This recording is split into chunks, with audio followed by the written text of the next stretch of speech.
आज हम subject code 206 soil and foundation engineering में basic fundamental definitions of soil पढ़ेंगे।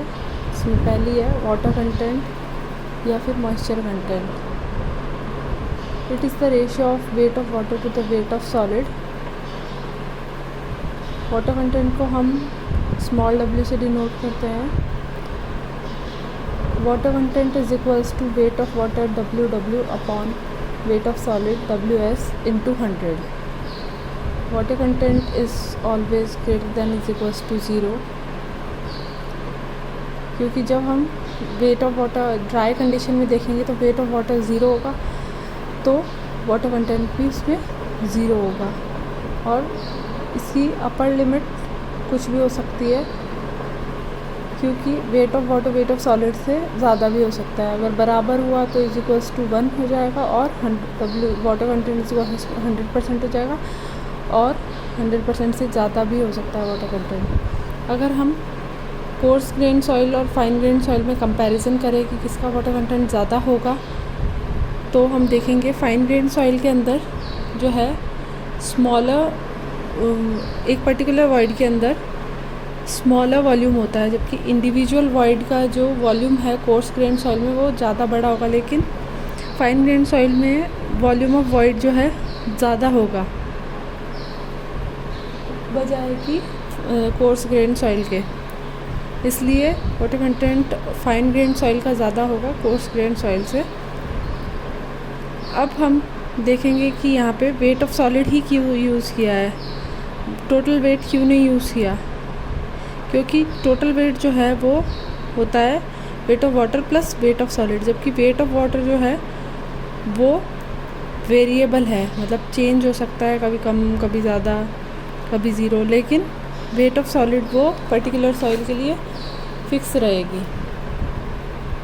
इसलिए वाटर कंटेंट के अंदर हम वेट ऑफ सॉलिड यूज़ करते हैं टोटल वेट की जगह, और टोटल वेट लेना सिग्निफिकेंट नहीं है। वॉइड रेशो पढ़ेंगे हम सेकंड। वॉइड रेशो को E से डिनोट किया जाता है। ये भी एक रेशो है वॉल्यूम ऑफ वॉइड और वॉल्यूम ऑफ सॉलिड के बीच में। वॉल्यूम ऑफ वॉइड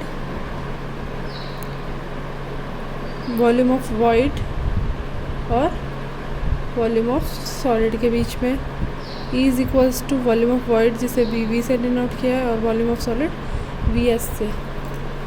E जो है हमारा हमेशा 0 से बड़ा होगा। क्यों? क्योंकि जो वॉल्यूम ऑफ वॉइड है वो कभी 0 नहीं हो सकता। जब वॉल्यूम ऑफ वॉइड 0 नहीं होगा तो E भी कभी 0 नहीं होगा, और वॉल्यूम ऑफ वॉइड हमेशा रहेगा। जैसे कि हम इस डायग्राम में देख सकते हैं, वॉल्यूम कुछ ना कुछ वॉइड्स तो रहेंगे, हम कैसे भी अरेंज करें।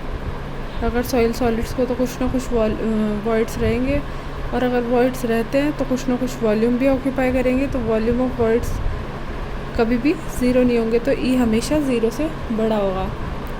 सेम इसी तरीके से जो E है फाइन ग्रेन सॉइल का ज़्यादा होगा कोर्स ग्रेन सॉइल से। ठीक है, तीसरी डेफिनेशन हम पढ़ेंगे पोरोसिटी की। पोरोसिटी को N से डिनोट करते हैं। वो किसी भी सॉइल मास के अंदर वाटर वो वाटर कितना सस्टेन कर सकता है, उसके अंदर कितना आ सकता है वो बताता है। पोरोसिटी जो है उसको हम डिफ़ाइन कर सकते हैं, it is the ratio of volume of void to the total volume. मतलब वॉइड्स जितने ज़्यादा होंगे उतना ही उसके अंदर वाटर रिटेन कर सकता है, मतलब उतना ही वो पोरस होगा। तो N is equals to volume of voids upon total volume, N is equals to VV upon V। इसकी अगर हम रेंज देखें तो 0 से हमेशा बड़ा होगा और 1 से छोटा होगा। बराबर इसलिए नहीं होगा क्योंकि वॉल्यूम ऑफ वॉइड कभी 0 नहीं हो सकते, और 1 से छोटा इसलिए होगा क्योंकि बराबर क्यों नहीं, इसलिए होगा क्योंकि वॉल्यूम ऑफ वॉइड है वो कभी टोटल वॉल्यूम के इक्वल नहीं हो सकते। तो हम मान सकते हैं ये N की रेंज है। अब हम E और N में कौन सा ज़्यादा यूज़ करते हैं?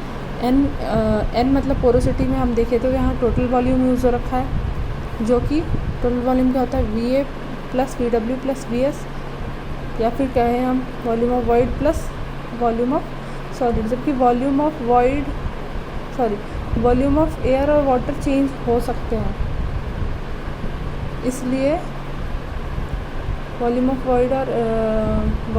वाटर और एयर चेंज हो सकते हैं, तो ये वेरिएबल हो सकता है। लेकिन इसी केस में जब ई हम देखेंगे तो वॉल्यूम ऑफ सॉलिड हमारा चेंज नहीं होगा, इसलिए वी जो ई है हमारा वो ज़्यादा सिग्निफिकेंट है। आगे हम चौथी डेफिनेशन पढ़ेंगे, डिग्री ऑफ सैचुरेशन, जिसे एस से डिनोट करते हैं। S is equals to volume of water upon volume of voids.